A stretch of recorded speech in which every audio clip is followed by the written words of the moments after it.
गोस्वामी जी महाराज पूर्व प्रसंग में वर्णन किए। तीर्थराज प्रयाग में प्रतिवर्ष कल्पवास करके पूरे माघ के महीने भर स्नान करके और फिर सब मुनि महात्मा अपने अपने आश्रम को चले जाया करते हैं। प्रतिवर्ष यह आनंद होता है,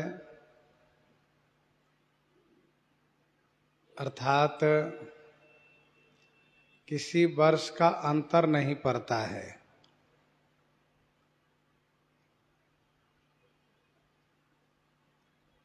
प्रतिवर्ष और प्रतिवर्ष के प्रत्येक माघ,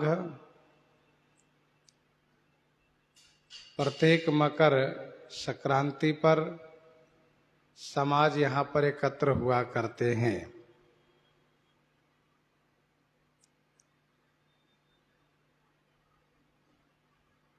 चंद्रमास नहाने वाले पूरे माघ भर नहाते हैं। सौर्य मास नहाने वाले जब तक सूर्य मकर राशि पर रहते हैं तब तक स्नान करते हैं, और बहुत ऐसे हैं कि दोनों नहाते हैं, माघ भी और मकर भी।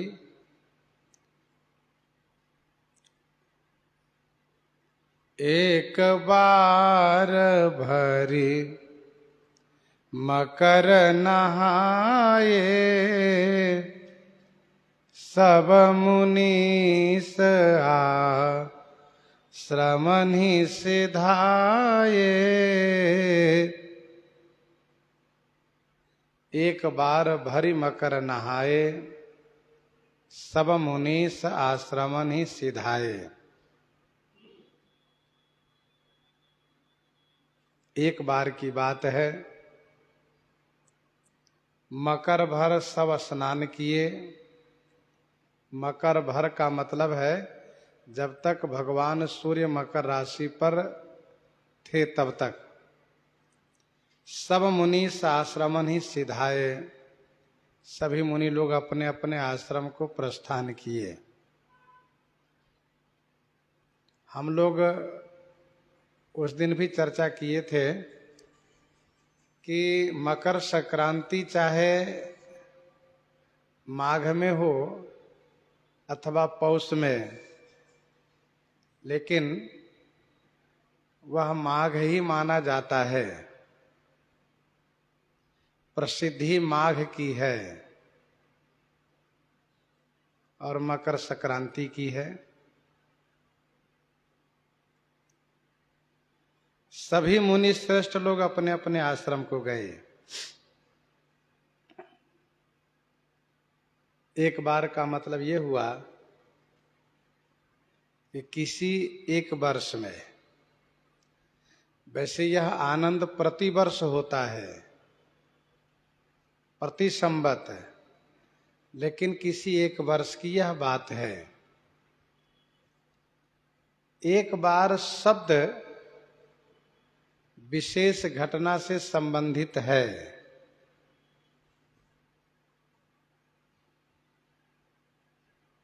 बोलचाल की भाषा में भी कहा जाता है कि एक दिन उस रास्ते से आ रहे थे तो अमुक मिल गए।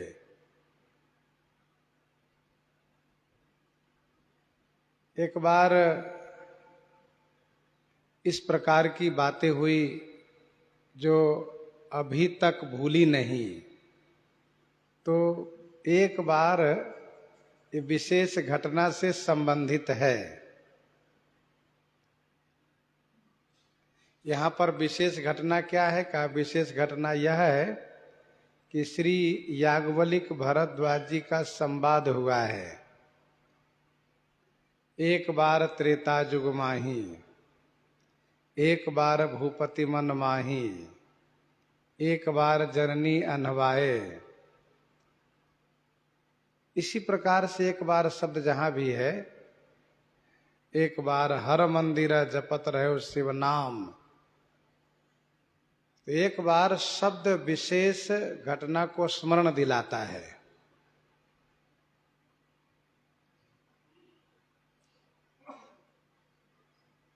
कल हम लोग चर्चा कर रहे थे कि मुनि महात्मा सब श्री भरद्वाज जी से मिलते हैं और फिर उनसे विदा लेकर के प्रस्थान करते हैं,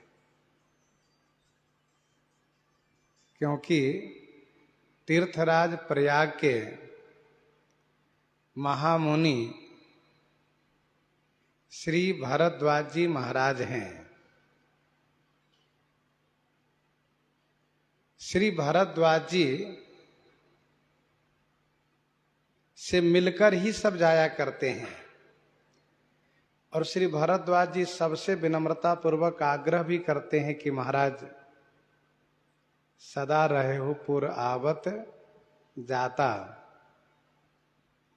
इसी प्रकार से कृपा बनाए रखिएगा। हम आपके आगमन की प्रतीक्षा करेंगे, आप अवश्य अगले वर्ष भी आइएगा।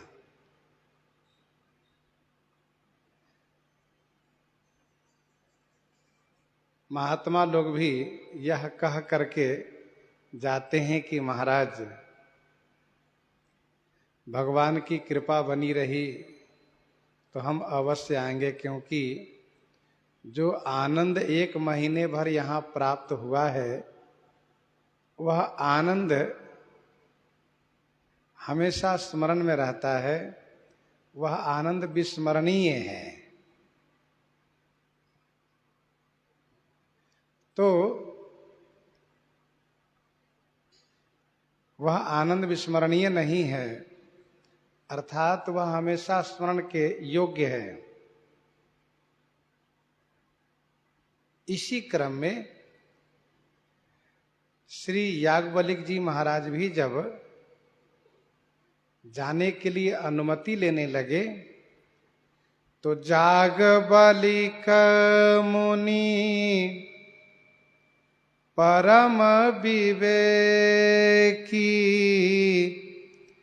भरद्वाज राखे पद टेकी। याज्ञवल्क्य मुनि परम विवेकी भरद्वाज राखे पद टेकी।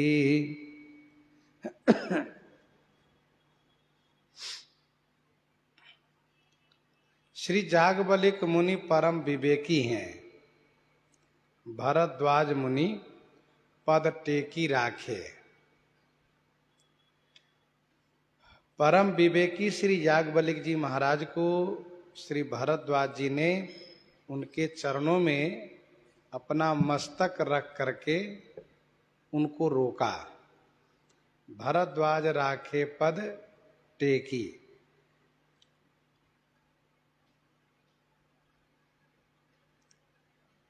अयोध्या जी में कथा हुई है चैत के महीने में।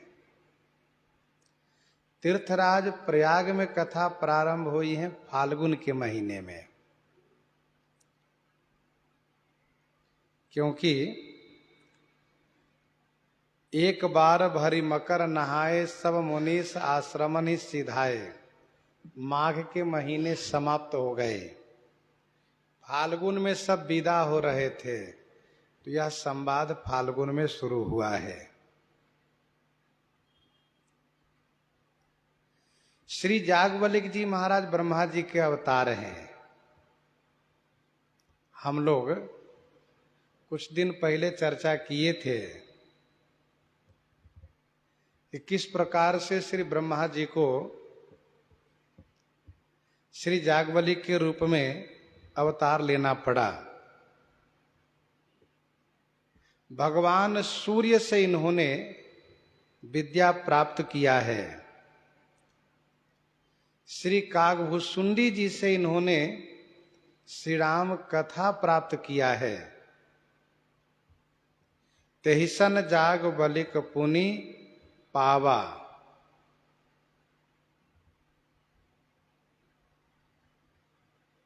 श्री जागवल्लभ जी महाराज भगवान श्री रामचंद्र जी की कथा को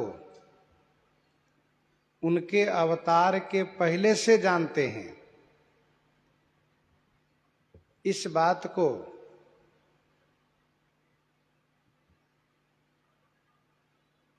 श्री महारानी सुनैना जी ने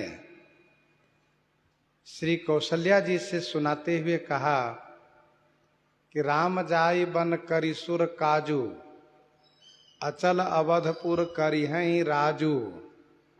अमर नाग नर राम बाहुबल, सुख बसिहहि अपने अपने थल। यह सब जाग बलिक कहि राखा, देवी न होई मुधा मुनि भाखा। यह श्री सुनैना जी ने, श्री मिथिलेश्वरी ने श्री अवधेश्वरी को सुनाया।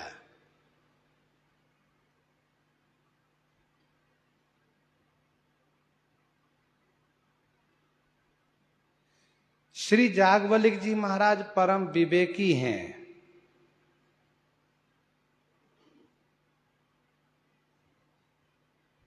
गीतावली बालकांड 85 पद में गोस्वामी जी ने लिखा है, जोगी जाग बलिक प्रसाद सिद्धि लही है। श्री मिथिलेश जी के परिवार पर इनकी बड़ी कृपा रही है हमेशा।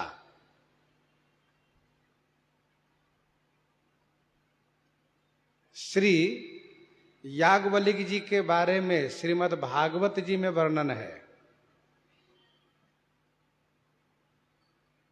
पहले इन्होंने वैशंपायन से पढ़ा है, फिर इसके बाद इन्होंने सूर्य भगवान से पढ़ा है।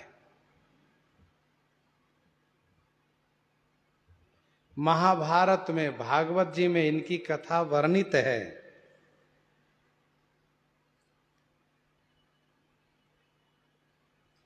वैशंपायन जी इन पर नाराज हो जाते हैं, तब इन्होंने उनसे पढ़ी हुई सारी विद्या को उल्टी कर दिए हैं और फिर भगवान सूर्य से विद्या प्राप्त किए हैं। तो भागवत जी में भी इनकी कथा वर्णित है। एक बार की बात है, श्री मिथिलेश जी महाराज के पूर्वज श्री जनक जी महाराज, इस वंश में सभी जनक कहलाते हैं। नाम व्यक्तिगत अलग भले होता है, लेकिन जनक, देवरात जनक, मोक्षवित जनक, श्री शिरध्वज जनक इत्यादि। एक बार जनक जी ने 1000 गौ को सवत्स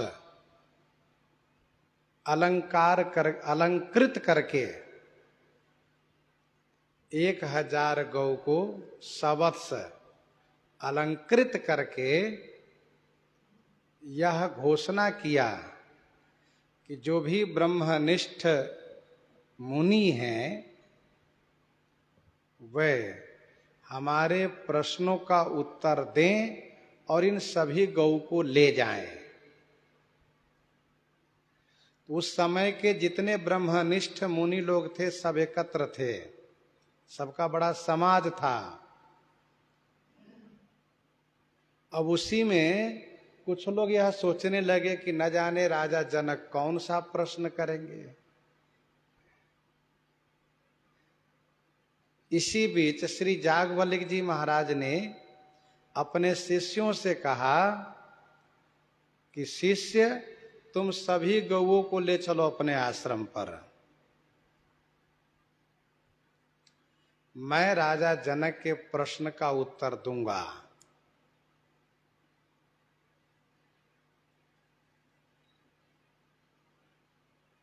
और उन्होंने उत्तर दिया।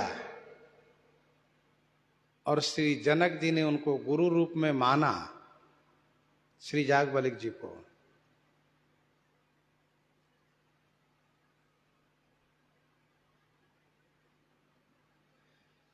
तो श्री जागवल्लभ जी का वैदुष्य बहुत जगह वर्णन है और इनको अपनी वैदुष्यता पर पूरा अधिकार था। भगवान सूर्य से विद्या प्राप्त कर चुके हैं, इसीलिए कैसा भी प्रश्न हो उसका उत्तर अवश्य देते थे।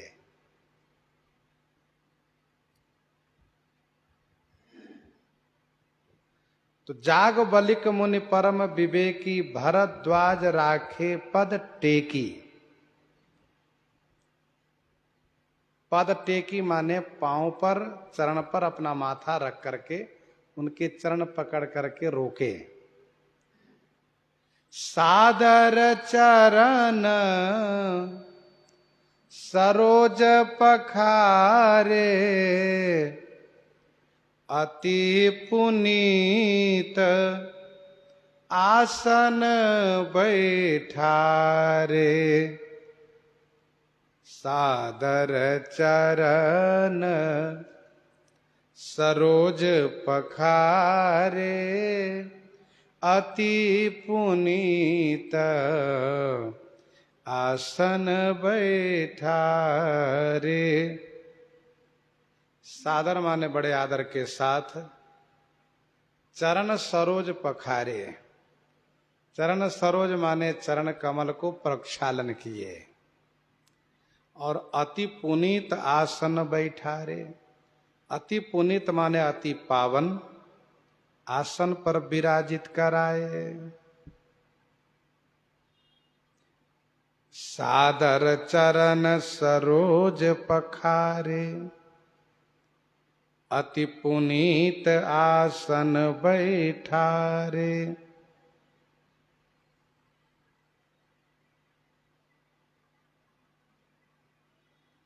बड़े आदर के साथ पद प्रक्षालन किए और अति पावन आसन पर इनको विराजित कराए, जहां से कि कथा सुनने के लिए जिज्ञासा श्री भरद्वाज जी करते हैं। श्रेष्ठ आसन है, सुंदर चौकी है जिस पर मृगछाला बिछाए हुए हैं। उन श्रेष्ठ आसन पर इनको विराजित कराए।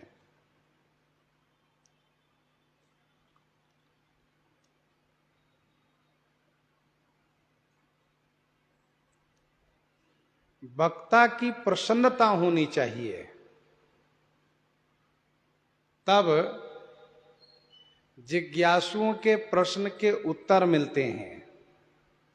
और जिज्ञासुओं को यह देखना चाहिए कि वक्ता महाराज प्रसन्न है या नहीं। पहले अपने व्यवहार से उनको प्रसन्न करना चाहिए, फिर उनसे कथा सुनाने के लिए आग्रह करना चाहिए, निवेदन करना चाहिए।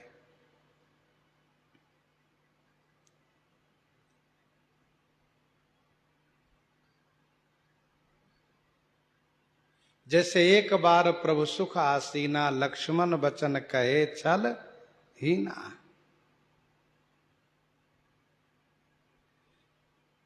व्यवहार में और शब्दों में निश्चलता भी चाहिए। जैसे लक्ष्मण बचन कहे छल हीना, प्रश्न उमा के सहज सुहाई, छल विहीन सुनि शिव मन भाई। सुनत गरुड़ के गिरा विनीता, सरल सुप्रेम सुखद सुपुनीता। आगे की चौपाई में इस बात का स्पष्ट इशारा है। करी पूजा मुनि सुजस बखानी, बोले अति पुनीत मृदुबानी। करी पूजा मुनि सुजस बखानी, महर्षि भरद्वाज जी ने श्री याज्ञवल्क्य जी की पूजा की, उनके सुजस को बखान किया और इसके बाद अति पुनीत अति पावन मृदु माने कोमल वाणी से बोले। अति पावन है और वाणी में कोमलता है। श्रुति कहती है सत्यम बुर्यात प्रियम बुर्यात, सत्य बोलो और प्रिय बोलो। सत्य भी है और यदि अप्रिय है तो उसको मत बोलो। ना बुर्यात सत्य म प्रियम। भगवान के संबंध में जब कोई जिज्ञासा करना हो तो वाणी में पवित्रता चाहिए और साथ साथ निश्चलता चाहिए, कोमलता चाहिए वाणी में। आपने उदाहरण सुना, प्रश्न उमा के सहज सुहाई, छल विहीन सुनि शिव मन भाई, सुनत गरुड़ के गिरा विनीता, सरल सुप्रेम सुखद सुपुनीता।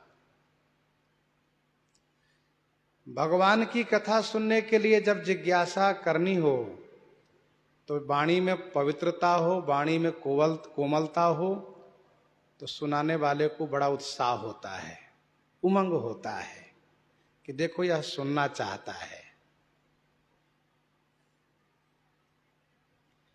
परीक्षार्थ प्रश्न नहीं होना चाहिए, बल्कि जानने के लिए प्रश्न करना चाहिए। अच्छा, करी पूजा। पूजा के अनेक विधान हैं। हमारे धर्म शास्त्र में लिखा है पंचोपचार भी पूजा की जाती है, दशोपचार, षोडशोपचार, शतोपचार, सहस्रोपचार। अब ये तो एक संख्या है। एक संत ने कहा अनंतोपचार। अनंतोपचार अर्थात भाव की अधिकता में ऐसा होता है। उसमें नहीं देखा जाता है कि संख्या में कितना हुआ सो। तो करी पूजा मुनि सुजस बखानी, एक श्लोक है। आसनम स्वागतम पाद्यमर्त्यमाचमनीयकम, आसनम स्वागतम पाद्यमर्त्यमाचमनीयकम, मधुपर्काचमनम स्नानम, वस्त्रम च भरणानि च, सुगंधम सुमनो धूपम, दीपम नैवेद्य वंदनम। ये पूजा की विधि है। आसनम स्वागतम पाद्यम मध्यमाचमनीयकम, मधुपर्काचमनम स्नानम, वस्त्रम च भरणानि च, सुगंधम सुमनो धूपम दीपम नैवेद्यम वंदनम। इस प्रकार से वर्णन है। श्री भरद्वाज जी श्री याज्ञवल्क्य जी के सुजस को बखान किए। महाराज, आपने अमुक अमुक पर ऐसी कृपा की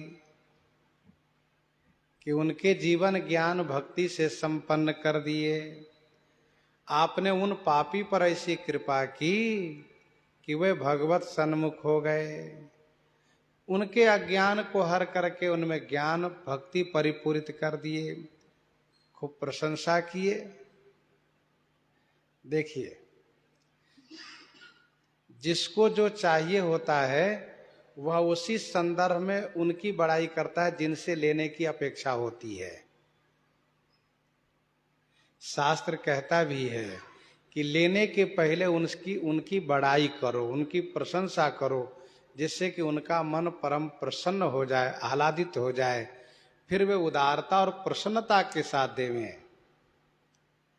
भगवान वामन जब राजा बलि के सामने उपस्थित हुए हैं तो श्री राजा बलि द्वारा पूजित होकर के भगवान वामन के द्वारा प्रशंसित हुए।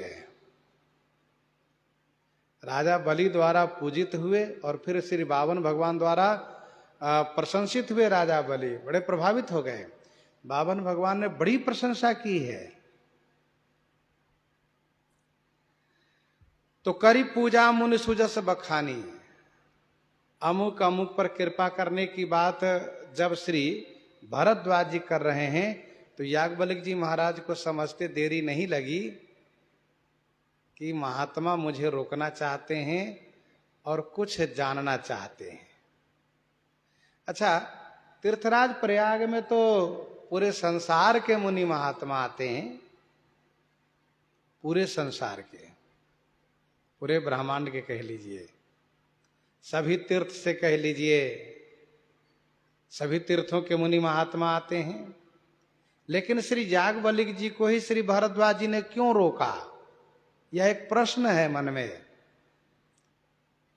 भाई तीर्थपति ही आप सब कोई, कहां से नहीं जाते? अयोध्या से नहीं जाते हैं कि काशी से नहीं जाते हैं कि चित्रकूट से नहीं आते हैं कि वृंदावन से नहीं आते हैं? कौन से धाम से नहीं आते हैं? चाहे वो जगन्नाथपुरी हो, रामेश्वरम हो, द्वारिकापुरी हो, बद्रीनाथ, केदारनाथ हो, सब जगह से आते हैं, सभी तीर्थों से, सभी स्थानों से आते हैं। तो श्री याज्ञवल्क्य जी को क्यों रोका? तो इसका उत्तर यह है, महर्षि भरद्वाज जी इस बात को जानते हैं कि तिरहुत के विद्वान बड़े ही महान विद्वान होते हैं। तिरहुत के विद्वान बहुत बड़े विद्वान होते हैं। श्री याज्ञवल्क्य जी तिरहुत के विद्वान हैं, मिथिला जी के विद्वान हैं।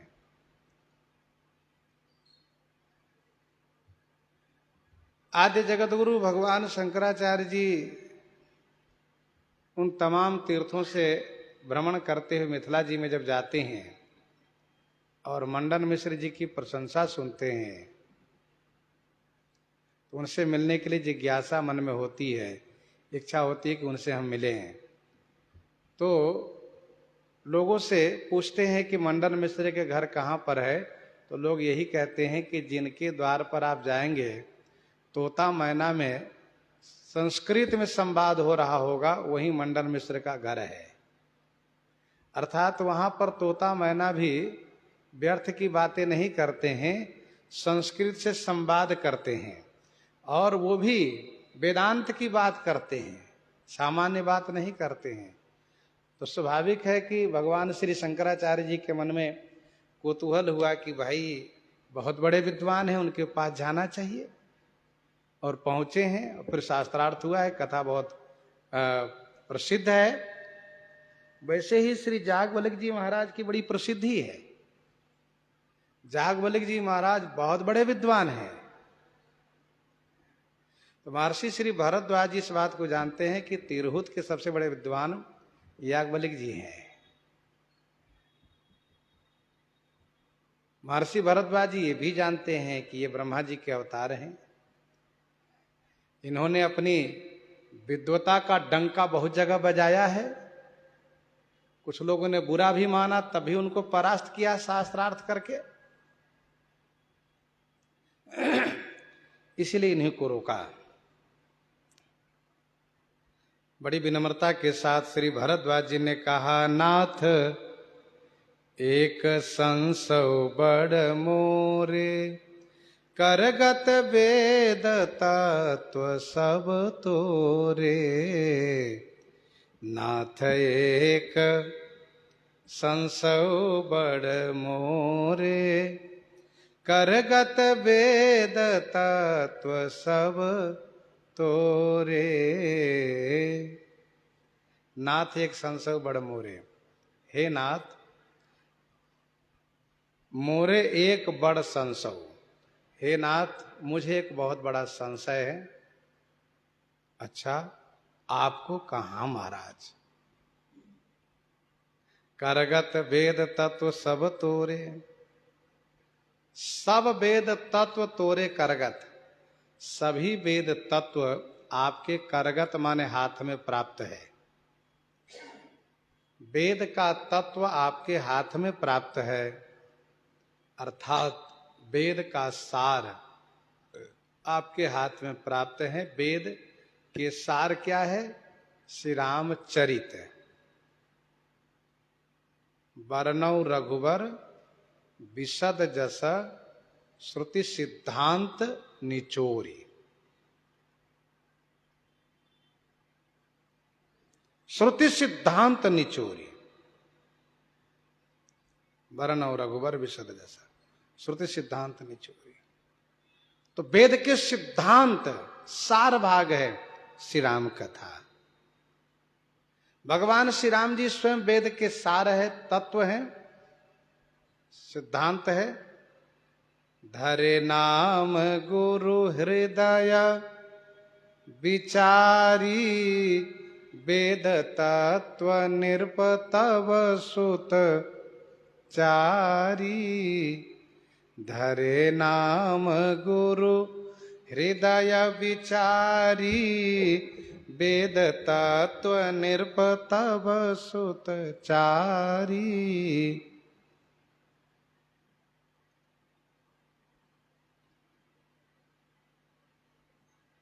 महाराज, आपके हाथ में सभी वेद का तत्व है, आप ही मेरे संशय का उन्मूलन कर सकते हैं।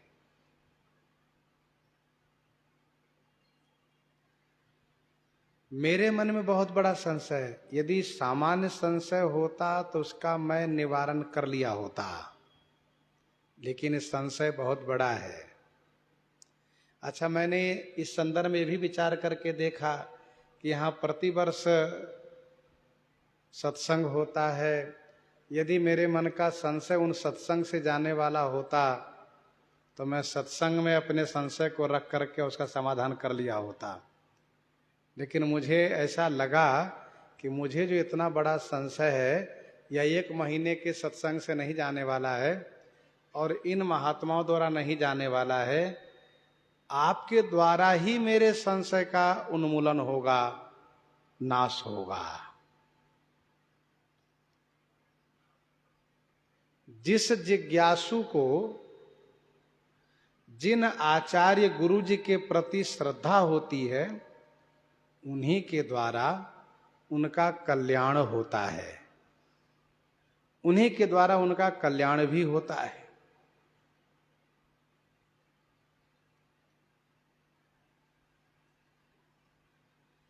नाना भांति मन ही समझावा प्रगटन ज्ञान हृदय भ्रम छावा। नाना भांति मन ही समझावा प्रगटन ज्ञान हृदय भ्रम छावा।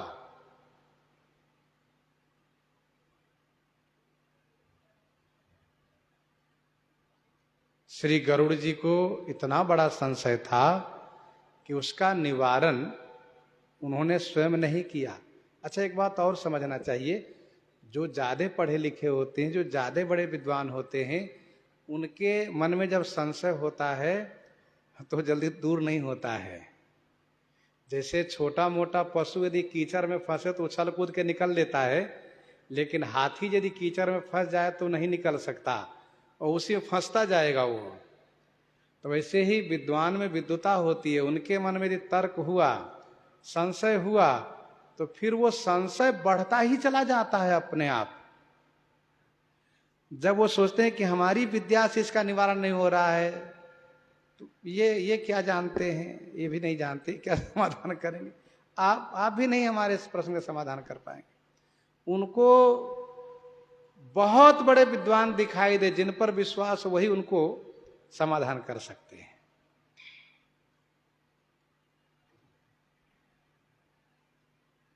श्री भरद्वाज जी ने कहा, नाथ एक संसव बड़ मोरे करगत वेद तत्व सब तोरे।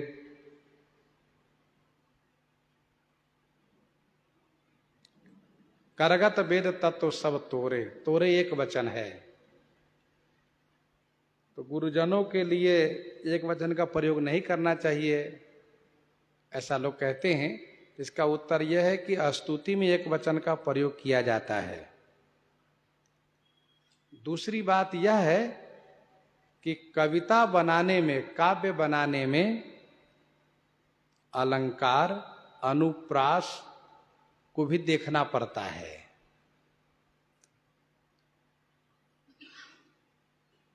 श्री भरद्वाज जी ने कहा, महाराज मेरे मन में बहुत बड़ा संशय है और उसका निवारण तभी होगा जब आप कृपा करेंगे, क्योंकि आपके हाथ में सभी वेद का तत्व है। जैसे हाथ में कोई वस्तु हो निरावरण दिखती है, वैसे वेद का सार आपके हाथ में है। लेकिन महाराज मुझे उस संशय को कहने में भय भी लगता है और लज्जा भी लगती है। कहत सुमोहिला गत भय लाजा, जौन कहूँ बड़ होई अकाजा। कहत सुमोहिला गति भय लाजा, जौन कहूँ बड़ होई अकाजा। कहत सो मोहि लागति भय लाजा। सो माने उस संशय को कहने में मुझे भय लगता है, डर लगता है और लज्जा भी आती है। ठीक है, डर लगता हो, लज्जा आती, मत कहो। काहे कहोगे, मत कहो। कहा नहीं महाराज, जौन कहूँ बड़ होई अकाजा। यदि ना कहूँ तो बहुत बड़ा अकाज होगा। अकाज माने हानि, बहुत बड़ी हानि होगी। कहत सो मोहि लागति भय लाजा, जौन कहूँ बड़ होई अकाजा।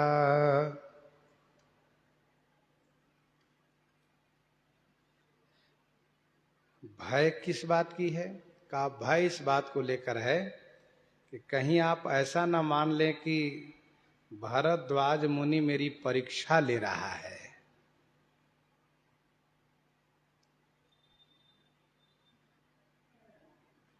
आप कहीं मन में मान लेंगे कि मेरी परीक्षा ले रहा है, इसी बात को मुझे डर लग रहा है। लज्जा मुझे इस बात को लेकर के है, कहीं आप ऐसा न सोचें कि झूठे प्रयागराज में महामंडलेश्वर बन के बैठे हो, अभी तक श्री राम तत्व भी नहीं जान पाए तो क्या जान पाए। इसलिए लज्जा आती है। तीर्थराज प्रयाग में पूजाते हो महामंडलेश्वर बन करके, यहाँ के महामुनि बने हो और तत्व का बोध नहीं है।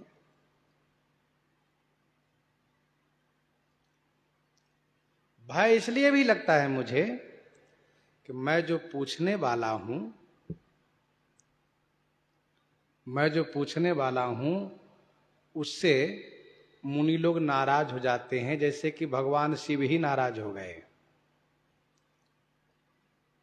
भगवती श्री पार्वती जी ने पूछा भोलेनाथ से कि स्वामी, राम सो अवध नृपति सुत सोई, की अज अगुन अलख गति कोई। राम सो अवध नृपति सुत सोई, की अज अगुन अलख गति कोई। जौ नृपतनय तो ब्रह्म किमी, नारी विरह मति भोरी। देखी चरित महिमा सुनत, भ्रमित बुद्धि अति मोरी। और कुछ इसी प्रकार से प्रश्न आगे भरद्वाज जी करेंगे। राम कवन प्रभु पूछो तो ही। कितने राम जी को आप जानते हो? कहा एक राम जी को हम जानते हैं, एक राम अवधेश कुमारा, तिनकर चरित विदित संसारा। नारी विरह दुख लहो अपारा, भयो रोष रन रावण मारा।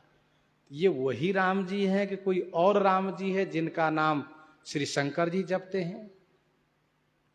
तो श्री भरद्वाज जी कहते हैं कि मैं जो पूछने वाला हूं उसे सुनकर के कहीं आप नाराज न हो जाए, जैसे भगवान शंकर नाराज हो गए।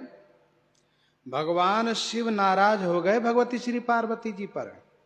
उन्होंने कहा कि एक बात नहीं मोहि सुहानी, जदपि मोह बस कहेऊ भवानी। एक बात नहीं मोहि सुहानी, जदपि मोह बस कहेऊ भवानी।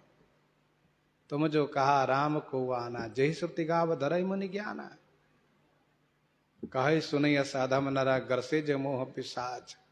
पाखंडी हरिपद विमुख, जानहि झूठ न साच। इसलिए महाराज मुझे डर लग रहा है। डर लगने के एक और कारण है।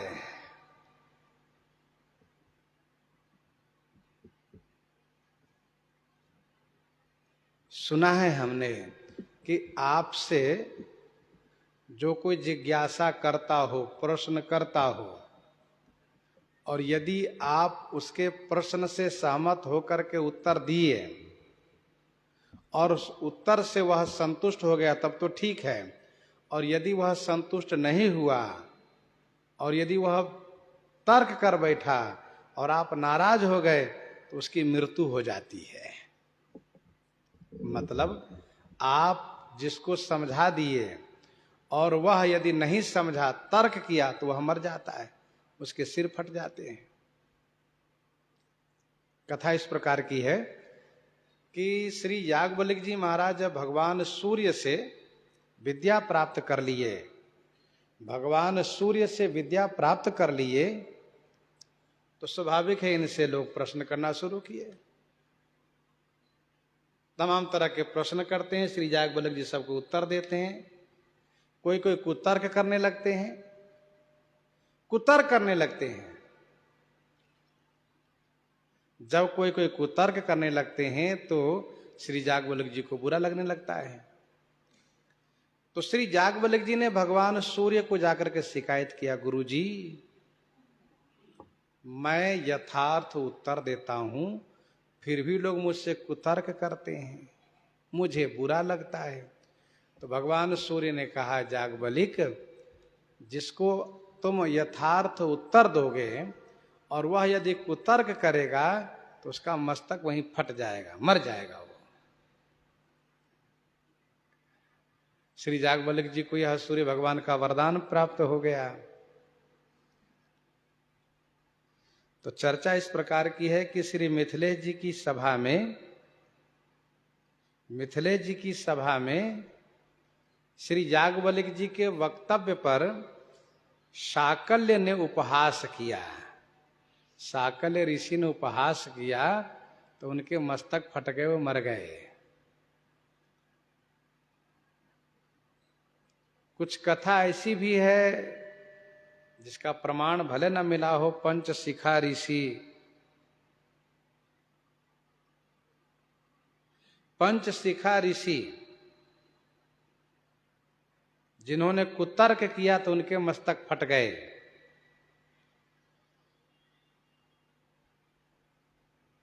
तो श्री याज्ञवल्क्य जी से डर लगता है, इसलिए श्री भरद्वाज जी कहते हैं, कहत सो मोहि लागत भय लाजा। लाज लगने का दूसरा कारण एक ये भी है, क्या कि रामायण के रचयिता महर्षि वाल्मीकि जी के शिष्य होकर के अभी तक श्री राम जी को ही नहीं जाने।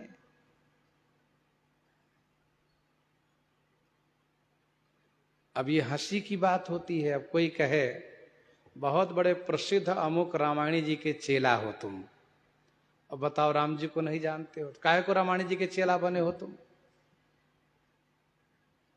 गुरु जी के भी नाम हंसा रहे हो। तो वैसे ही लज्जा लगती है कहीं आप ये न माने कि बताओ गुरु जी के नाम हंसा रहे हो, श्री याज्ञवल्क्य जी के श्रीराम श्री वाल्मीकि जी के शिष्य होकर अभी श्री राम जी को नहीं जान पाए।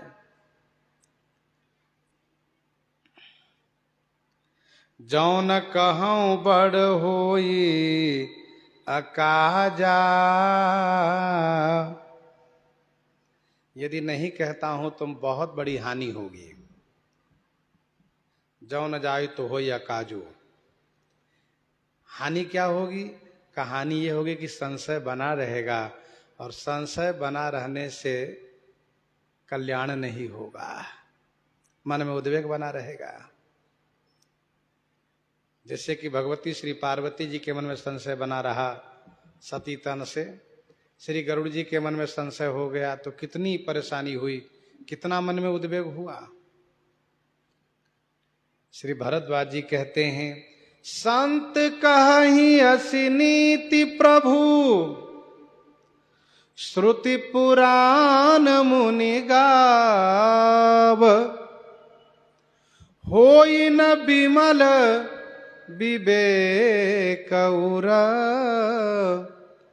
गुरु सन किए दुराव, गुरु सन किए दुराव।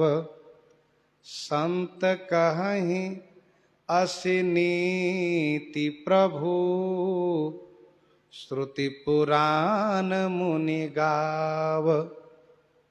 हे प्रभु, संत ऐसी नीति कहते हैं, श्रुति वेद और पुराण तथा मुनि लोग उसी बात को गायन करते हैं। संत ऐसी नीति कहते हैं, वेद पुराण मुनि उस बात को गायन करते हैं कि होई न बिमल विवेक उर, गुरु सन किए दुराव। गुरु सन किए दुराव, गुरु जी से दुराव करने पर, गुरु जी से छुपाव करने पर उर विमल विवेक न होई। उर माने हृदय में निर्मल ज्ञान नहीं हो पाता है। होई न विमल विवेक उर, गुरु सन किए दुराव। यह सबका मत है कि गुरु जी से छुपाव किए तो निर्मल ज्ञान नहीं होगा, इसलिए गुरु जी से निश्चल बन के रहना चाहिए।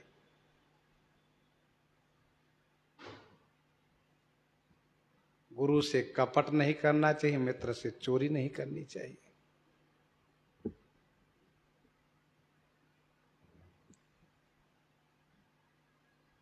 संत कहि असि नीति प्रभु, श्रुति पुराण मुनि गाव। औरों से दुराव करने में कोई हानि नहीं होती है, लेकिन गुरु जी से दुराव करने पर बहुत बड़ी हानि होती है। श्री भारद्वाज जी कहना यह चाहते हैं कि आप मेरे गुरु जी हैं भगवान, मैं आपसे कोई दुराव नहीं करना चाहता हूं, आपसे सब स्पष्ट बता देना चाहता हूं। और मानो श्री भारद्वाज जी का यह भी संकेत है कि यदि विमल विवेक चाहिए तो गुरु जी से निश्चल बन करके रहो। राम कहा सब कौशिक पाही, सरल स्वभाव छुअत छल नाही, सरल स्वभाव छुअत छल नाही। राम कहा सब कौशिक पाही। भगवान श्री रामचंद्र जी गुरु जी से कोई छुपाव नहीं करते, कोई दुराव नहीं करते।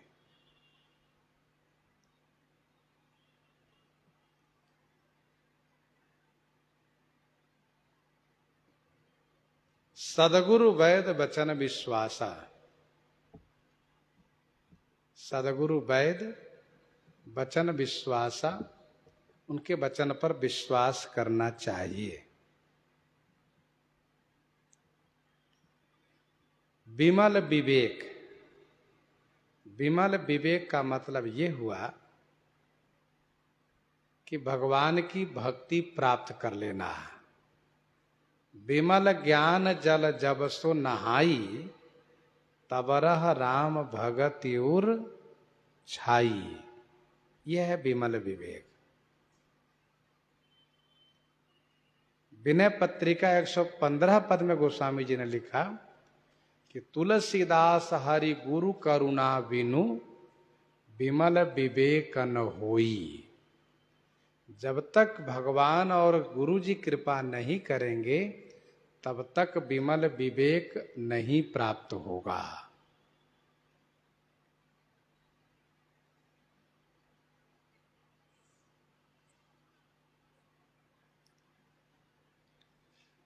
कोई यदि कहते हो कि हम गुरु जी से छिपाव भी किया और ज्ञान भी हमें प्राप्त हो गया,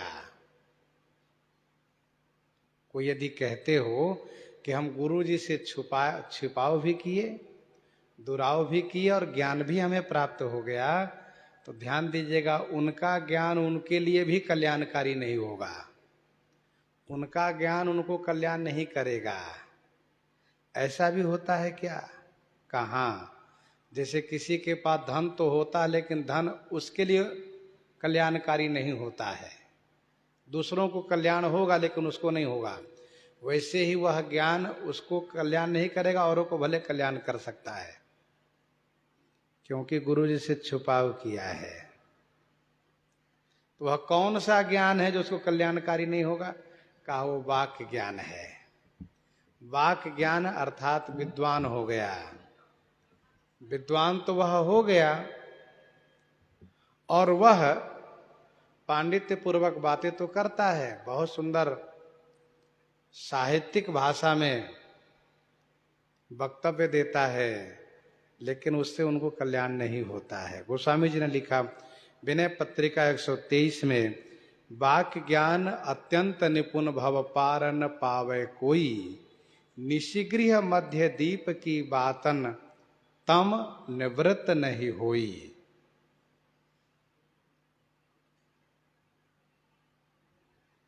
कलयुग के धर्म में गोस्वामी जी ने कहा, ब्रह्म ज्ञान बिनु नारी नर। जहां भी आप वार्ता करेंगे कलयुग में तो सब ब्रह्म ज्ञान की बात करेंगे। क्या कहेंगे? अरे भैया संसार सब झूठा है, कोई साथ जाता है? कुछ नहीं। हाँ, मर जाओगे सब यहीं रह जाएगा, कोई साथ नहीं जाता, सब यहीं रह जाता है। और उनसे पूछे कहाँ जा रहे हो? तो थोड़ा कचहरी में जा रहे हैं, मुकदमा है उसको देखने जा रहे हैं। अच्छा, तो तुम्हारे लिए संसार सत्य है, तुम मुकदमा लड़ते हो और दूसरे से कहते हो संसार सत्य नहीं है, सब नश्वर है।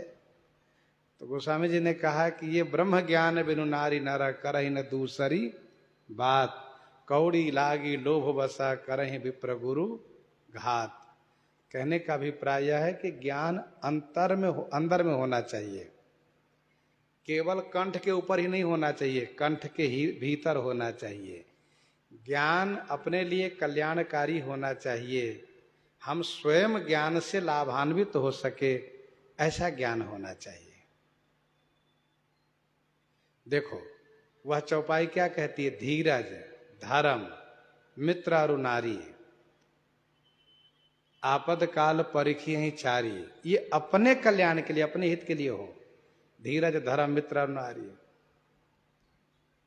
तुलसी असमय के सखा, धीरज, धर्म, विवेक, तो ये सब हमारे अपने कल्याणकारी हो, समय पर, वक्त पर। और समय वक्त का मतलब बुरे समय पर साथ दें। अच्छे समय के मित्र तो बहुत होते हैं, बहुत लोग प्रेम और मित्रता रखते हैं, लेकिन बुरे समय में जो साथ दें वही सच्चे हितकारी माने जाते हैं। तो हमारा ज्ञान वक्त पड़ने पर हमें साथ दे। ऐसा नहीं कि हम दूसरों को समझाने में बहुत कुशल हैं, भैया क्यों परेशान हो, क्यों शोक कर रहे हो, अरे इनको तो जाना ही था, कोई बात नहीं है, अब एक दिन तो मृत्यु होती है। और 2-4 दिन के बाद अपने रो रहे हैं बैठ कर, क्या हुआ तो अमुक मर गए। तो काहे रो रहे हो? तुम काहे को रो रहे हो?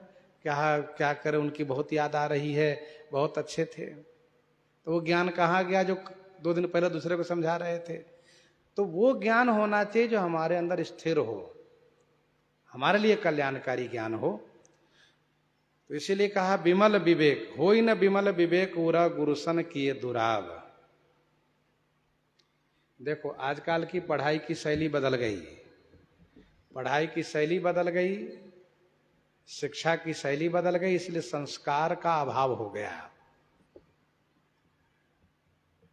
पढ़ाने वाले अध्यापक खड़े होकर पढ़ा रहे हैं, पढ़ने वाले विद्यार्थी बैठकर पढ़ रहे हैं। विद्यालय में ही होता है। तो वो एक शिक्षा की पद्धति बिगड़ गई।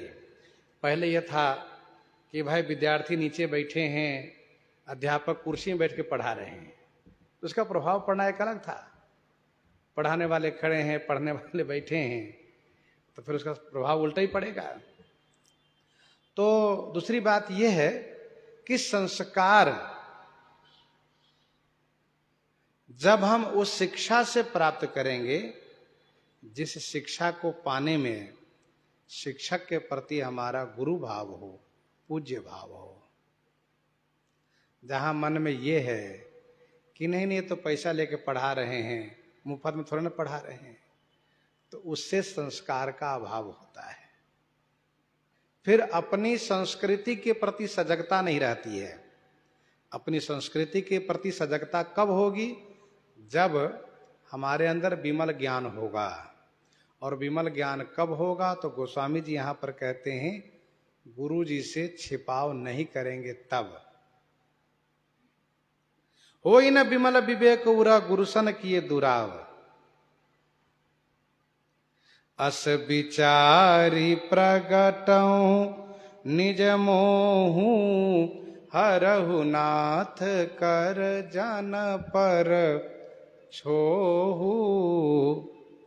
अस विचारी प्रगटऊं निज मोहू। श्री भरद्वाज जी कहते हैं, महाराज ऐसा विचार करके मैं अपने मोह को प्रकट करता हूं। जन पर छोहू करी हरहु। हे नाथ, इस जन पर, इस दास पर छोहू करी माने कृपा करके, दया करके इस संशय मोह को हरण कर लीजिए। नाथ एक संशय बड़ मोरे। संशय यहां पर कहा, इस चौपाई में कहा मोह। तो ये संशय मोह पर्यायवाची में समझना चाहिए। हरहु नाथ करी जन पर छोहू। हे नाथ, इस दास पर कृपा करके इस मोह को हरण कर लीजिए।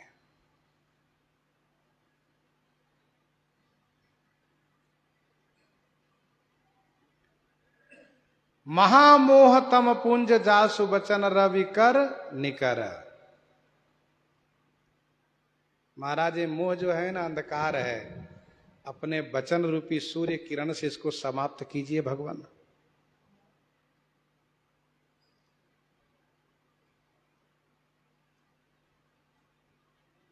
तो हरहु नाथ करि जन पर छोहू। श्री भरद्वाज जी दास बन गए। और ध्यान देने वाली बात यह है कि जब तक दासता नहीं आती है तब तक शिक्षा हृदय में प्रविष्ट भी नहीं होती है। इसीलिए भगवान श्री कृष्णचंद्र जी ने जब अर्जुन जी से कहा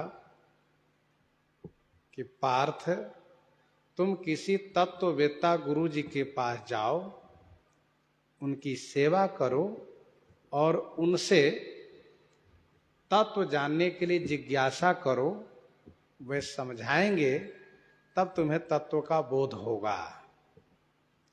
तो अर्जुन बहुत बड़े बुद्धिमान हैं, और क्यों न हो, क्योंकि भगवान श्री कृष्णचंद्र जी के सखा है, पार्थ हैं। अर्जुन ने सोचा हम कहां गुरु जी ढूंढने जाएंगे, सबके गुरु तो हमारे साथ में हैं।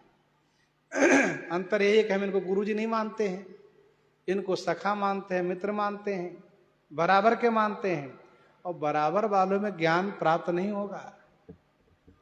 तो अर्जुन ने हाथ जोड़ लिए, प्रणाम किए और कहा, महाराज शिष्यस्ते हम साधि माम त्वम प्रपन्नम। तो ही मोही नाते अनेक, अनेक नाते तो है ही, लेकिन आज से एक नाता और हो गया, मैं आपका चेला और आप मेरे गुरु जी। इस भाव से अर्जुन ने प्रणाम किया, पूजन किया और फिर कहा कि आप मुझे उपदेश कीजिए। तो शिष्यस्ते हम साधि माम त्वम प्रपन्नम, जैसे ही प्रपन्न हुए शिष्य भाव से और फिर भगवान श्री कृष्ण चंद्र जी ने उपदेश देना शुरू किया तो इनको ज्ञान हुआ, बोध हुआ। और इस पर और थोड़ा विस्तार से आप जावें तो भगवान श्री कृष्ण चंद्र जी ने अंत में यह कहने लगे कि अर्जुन तुम प्रपन्न हो चुके हो और मैं कह रहा हूं सर्वधर्मान परित्यज्य मामेकम शरणम व्रज। बहुत दिमाग लगाते हो, बहुत तर्क वितर्क करते हो, इसीलिए तुम ये काम करो, सभी धर्मों को छोड़ो, मेरे शरण में रहो और तुम मोक्ष की चिंता मत करना कि मुझे मुक्ति मिलेगी कि नहीं मिलेगी, मेरे भरोसे निश्चिंत रहो। मानो भगवान श्री कृष्ण चंद्र जी इसी श्लोक के माध्यम से सबसे कहते हैं कि सर्वधर्मान परित्यज्य मामेकम शरणम व्रज अहम त्वा सर्व पापेभ्यो मोक्षयिष्यामि मा शुचः। तो कहने का भाव यह है कि जब तक दासता नहीं आएगी, शिष्यता नहीं आएगी, तब तक तत्व का बोध नहीं होगा। जो परम तत्व है, ब्रह्म तत्व है, उनका ज्ञान तभी होगा जब शिष्यता, दासता आएगी। इसीलिए श्री भरद्वाज जी ने कहा कि हरहु नाथ कर जन पर छोहु। इसी संदर्भ में एक और उदाहरण आप सुनिए। भगवान शिव की धर्म पत्नी है श्री सती जी, पर श्री सती जी बहुत अपने आप को होशियार मानती हैं और दक्ष की बेटी होने के नाते होशियार मानना स्वाभाविक भी है। बहुत होशियार बनने के कारण जीवन में संकट आया उनके, और इसके बाद जब दोबारा उनका जन्म हुआ तो फिर भगवान शिव को पति रूप में उन्होंने प्राप्त किया। लेकिन भगवान शिव जो रचि महेश निज मानस राखा, लोमस जी द्वारा कागभुसुंडी जी तक श्री राम कथा पहुंचा दिए, लेकिन भगवती पार्वती को नहीं सुनाए। क्यों नहीं सुनाए? कहा पति पत्नी का भाव है, पति पत्नी के भाव में पार्वती जी को हम कथा सुनाएंगे तो इनको बोध होगा नहीं। संभवतः इसीलिए जब श्री पार्वती जी सती तन में थी तो ले गए थे अगस्त जी के आश्रम पर कि महात्मा के मुख से कथा सुनेंगे तो संभवतः इनको कल्याण होगा, राम कथा मुनिवर्ज बखानी। लेकिन काहे कल्याण होगा, और मन में कुतर्क हो गया उनके मन में। तो भगवान शिव उनको कथा नहीं सुनाए, तत्व का बोध नहीं कराए ना। एक दिन जब भगवती श्री पार्वती जी ने हाथ जोड़ करके प्रार्थना किया कि भगवान, मैंने ऐसा कभी नहीं सुना कि जिसका घर कल्प वृक्ष की छाया में हो और वह भूखे मरते रहे। भगवान शिव ने कहा क्या बात है, तुम इस तरह से आज बातें कर रही हो? कहाँ स्वामी, आप जैसे महापुरुष की धर्म पत्नी होकर भी मैं अभी तक यूं ही अज्ञान ना समझ ही रह गई। भगवान शिव समझ गए कि इनके मन में श्री राम तत्व जानने की जिज्ञासा हो गई है, और फिर भगवती श्री पार्वती जी ने प्रणाम किया, बार बार चरण में मस्तक रख करके प्रणाम किया।